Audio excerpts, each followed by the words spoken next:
Olá, meu amigo, que bom estar com você mais uma vez, nesse momento que a gente enfatiza sempre a necessidade de amanhecer o dia com Deus, de buscar a Deus na primeira hora do dia, de fazer do Senhor Jesus a máxima prioridade da nossa vida. Hoje quero conversar contigo um pouquinho sobre condições para a oração. É isso aí. Existe alguma condição para Deus atender às nossas orações? Existe alguma ocasião em que Deus não atende às nossas orações? Aliás, precisamos fazer alguma coisa para Deus atender às nossas orações?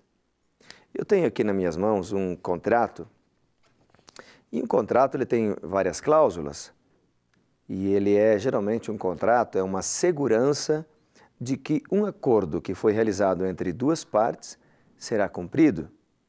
Um contrato tem algumas condições, tem algumas penalidades também para aquele que não cumpre aquilo que foi acordado. Bem, nós vamos dar uma olhada então na palavra de Deus, na Bíblia, se existe ou se existem algumas condições para que as nossas orações sejam atendidas. Em primeiro lugar, eu quero lembrar você, a oração não é só uma reza decorada. A oração é o abrir do coração a Deus como a um amigo. E se Deus é meu e o teu amigo, Ele está disposto a ouvir sempre as nossas orações. Essa é a premissa mais importante antes de começarmos esse estudo. Deus está não só desejoso, mas ansioso de ouvir você. Ele quer estar do teu lado, porque Ele te ama. Ele tem prazer em estar do teu lado, porque Deus criou você, Deus morreu por você. E Deus, Ele é seu amigo, não apenas um Deus criador que está distante, numa esfera superior, num planeta superior, num universo superior. Não. Deus é o Todo-Poderoso, sim, mas Ele também é teu melhor amigo. Com isso em mente, nós vamos dar uma olhada então em alguns textos da Palavra de Deus. Eu quero começar convidando você para ler um texto que está no livro de Isaías, capítulo 59. Isaías, capítulo 59, apresenta aqui uma declaração muito importante. Está bem aqui, ó. Eu vou ler para você. O versículo 1 e o versículo 2 dizem o seguinte: Vejam, o braço do Senhor não está tão encolhido que não possa salvar, e o seu ouvido tão surdo que não possa ouvir. Mas as suas maldades separaram vocês do seu Deus, e os seus pecados esconderam vocês o rosto dele. Esconderam de vocês o rosto dele. Esse texto, ele diz o seguinte: Deus está disposto, Deus está querendo ajudar você. O texto menciona que o seu braço é forte e que não está encolhido. Eu fico imaginando Deus assim, com um braço estendido, disposto a ajudar você, disposto a segurar você, disposto a levantar você. Mas a palavra de Deus, a Bíblia, diz que os nossos pecados nos separam de Deus, nos escondem de Deus. Não é que Deus foge da gente quando a gente peca, em hipótese alguma, porque Ele veio aqui para salvar o pecador, para morrer pelos pecadores, para buscar o que se havia perdido. Ele veio para sarar os que estavam doentes. Então, a mão do Senhor está estendida e, nesse momento, Deus estende a sua mão para salvar você. Deus estende a sua mão para levantar você. Ele te ama, Ele sabe quem você é, Ele sabe das suas necessidades e está disposto a te ajudar, meu amigo. O problema é que nós não erguemos a mão para Deus.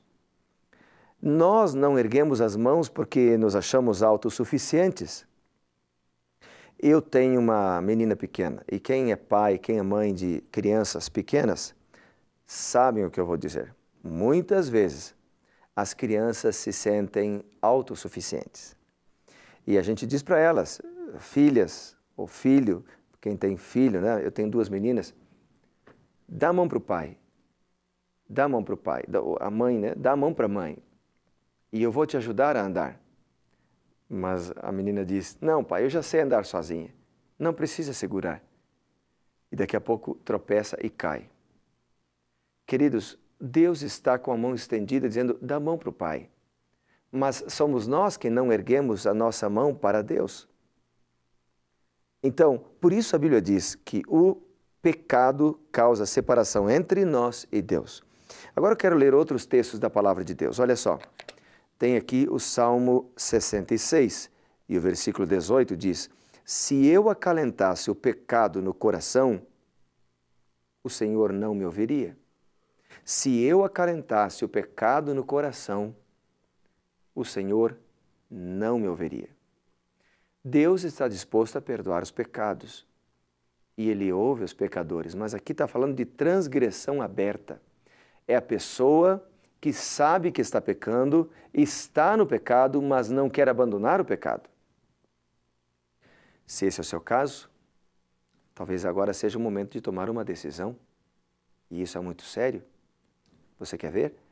Provérbios capítulo 28 e o versículo 9 ainda diz o seguinte, eu vou abrir a Bíblia aqui, Provérbios 28 e o versículo 9, olha. Se alguém se recusa a ouvir a lei, até as suas orações serão detestáveis. Aqui está falando de rebelião aberta.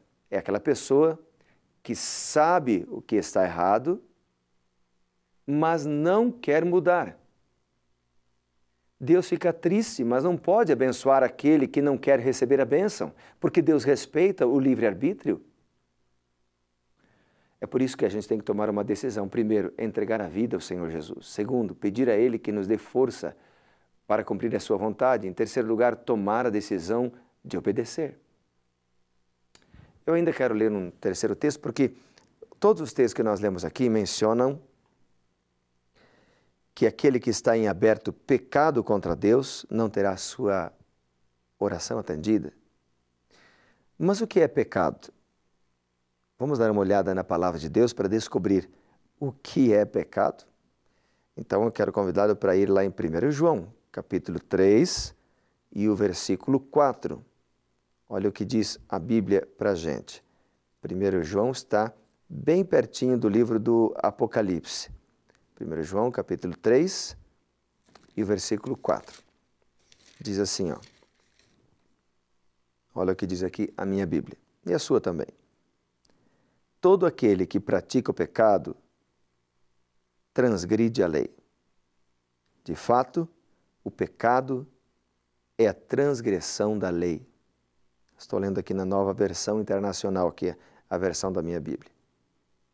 Todo aquele que pratica o pecado transgride a lei. De fato, o pecado é a transgressão da lei.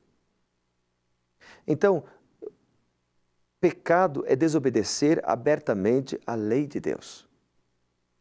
Por exemplo, como uma pessoa pode pedir que Deus a abençoe se ela está em aberto adultério, por exemplo, transgredindo a lei de Deus? Primeiro, ela teria que confessar seu pecado ao Senhor. Senhor, eu preciso que o Senhor me ajude. Eu estou em pecado, transforma minha vida, muda meu coração, muda meus gostos, muda quem eu sou. Não se trata aqui de salvação pelas obras, nada disso. Não significa pelas minhas obras fazer o que é certo para que eu possa aplacar a ira de Deus, para que Deus então atenda as minhas orações, nada disso. Eu estou falando aqui simplesmente de entregar o coração a Jesus cada dia, confessando os pecados e pedindo ajuda do Senhor para abandonar os pecados, estar disposto a mudar de vida se for necessário. A pergunta é, você está disposto?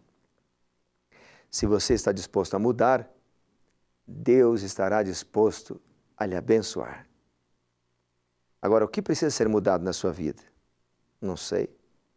Aí você precisará fazer um exame da sua própria vida, um autoexame. E ao descobrir o que precisa ser mudado, confessar os pecados ao Senhor Jesus. Mas como é que a gente descobre o que precisa ser mudado? A palavra de Deus revela.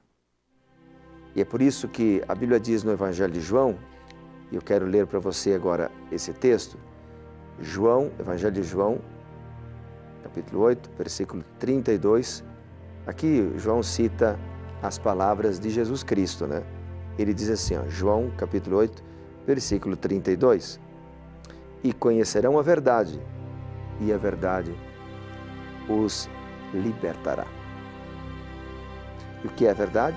João 17 diz, santifica-os na verdade, a tua palavra é a verdade.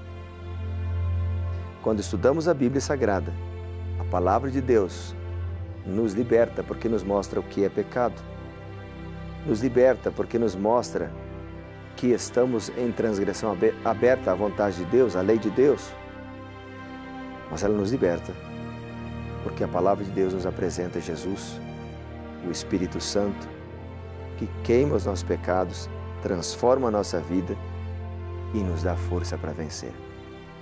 Isso mesmo, tudo posso naquele que me fortalece. E agora, meu querido, você está disposto a entregar a vida ao Senhor Jesus? Confessar o seu pecado e dizer, Senhor, me ajude, eu quero ser fiel? Se é isso o teu desejo, faça isso agora. Nós vamos orar, eu vou para o meu cantinho orar e você vai ficar aqui. Eu vou te dar alguns segundos para você orar, buscar o poder de Deus, confessar os seus pecados e assim se levantar vitorioso no nome do Senhor Jesus. Faça isso, porque é importante lembrar, primeiro, o reino de Deus.